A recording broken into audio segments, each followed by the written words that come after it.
Hello guys, welcome to my channel. ఇవాళ recipe వచ్చేసి గర్జలు. తెలంగాణలో గర్జలు అంటారు, ఆంధ్రాకి వచ్చేసి కజ్జికాయలు అంటారు. డిఫరెంట్ స్టేట్ని బట్టి నేమ్స్ అయితే చేంజ్ అవుతూ ఉంటాయి, బట్ రెసిపీ మాత్రం ఒకటే. ఇక్కడ నేను హెల్దీగా చేద్దాం అనుకుంటున్నాను. దానికోసం అని గోధుమ పిండి తీసుకున్నాను.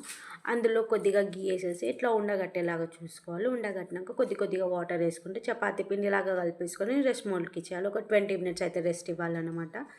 ఇంకా నేను హెల్దీగా చేస్తున్నా కాబట్టి ఫ్రై చేసిన పల్లీలు కొంచెం పొట్టు తీసేసి తర్వాత నువ్వులు, బెల్లం అయితే యూజ్ చేస్తున్నా. 2 ఇలాచీలు ఫ్లేవర్ కోసం పొడి చేసేసుకొని పక్కన పెట్టేసుకుని, ఆ పొడి ఒట్టి తిన్నా కూడా బాగుంది.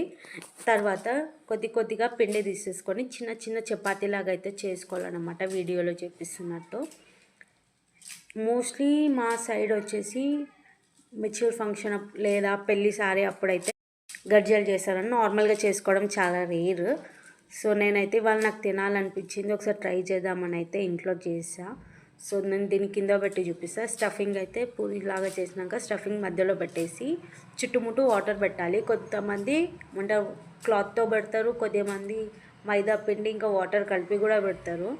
నేనైతే జస్ట్ వాటర్ చేతితో పెట్టేసా.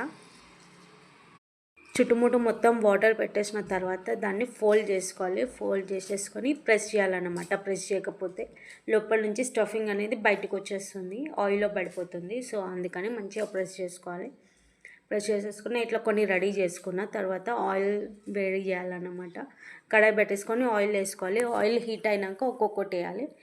ఇక్కడ ఆయిల్ వచ్చేసి లో ఫ్లేమ్లో ఫ్రై చేసుకోవాలి. బట్ ఇక్కడ ఆయిల్ హీట్ అయిపోయింది కాబట్టి ఇవి చాలా గోల్డెన్ కలర్ వచ్చాయి. బట్ గర్జలు అనేటివి లైట్ గోల్డెన్ కలర్ ఉంటేనే బాగుంటాయి. ఇంకా మైదా పిండితో చేస్తే కొద్దిగా వైట్గా వస్తాయి. ఇక్కడ నేను గోధుమ పిండి యూజ్ చేస్తున్నాను కాబట్టి గోల్డ్ కలర్ అయితే పక్కా వస్తాయి. సో ఇక్కడ నేను సెకండ్ టైం వేస్తున్నా. ఇక మంట లోలో పెట్టేసుకొని నేనైతే వేస్తున్నా. సో ఇక్కడ లైట్ గోల్డెన్ కలర్లో అయితే నేను ఫ్రై చేసేసుకుంటున్నాను అన్నమాట. మెయిన్ థింగ్ ఇవి కొంచెం పొంగుతాయి. మీరు సరిగ్గా అంటే ప్రెస్ చేయకపోతే సైడ్లో నుంచి అనేది స్టఫింగ్ బయటకు వచ్చేస్తుంది. అప్పుడు ఆయిల్ కూడా కొంచెం బ్లాక్ అయిపోతుంది స్టఫింగ్ మొత్తం పడి. సో ఇక్కడైతే బీ కేర్ఫుల్గా ఉండండి. తర్వాత లైట్ గోల్డెన్ కలర్గా ఫ్రై చేసుకోవాలి. ఇక్కడ నేను ఫ్రై చేసుకుంటున్నా. 2 అట్లా ఫ్రై చేసేసుకొని పక్కకు తీసేసుకున్నాను. టేస్ట్ మాత్రం కూల్ అయినాక తినాలి. టేస్ట్ మాత్రం సూపర్గా ఉంది. సూపర్గా ఉంది. నేను ఆల్రెడీ టేస్ట్ చేసిన. ఇవి మోస్ట్లీ కూల్ అయినాక టేస్ట్ చేయాలి. బాగుంది. ఇక్కడ బెల్లం కూడా మనం ఆయిల్లో ఫ్రై చేసాం కదా, బెల్లం కూడా మెల్ట్ అయిపోయింది అన్నమాట. టేస్ట్ మాత్రం సూపర్గా నాకైతే నచ్చింది. ఒకసారి మీరు కూడా ట్రై చేయండి. ఓకే గాయ్స్, ఇష్ యూ ఆల్. టేస్ట్ మాత్రం అదుర్స్.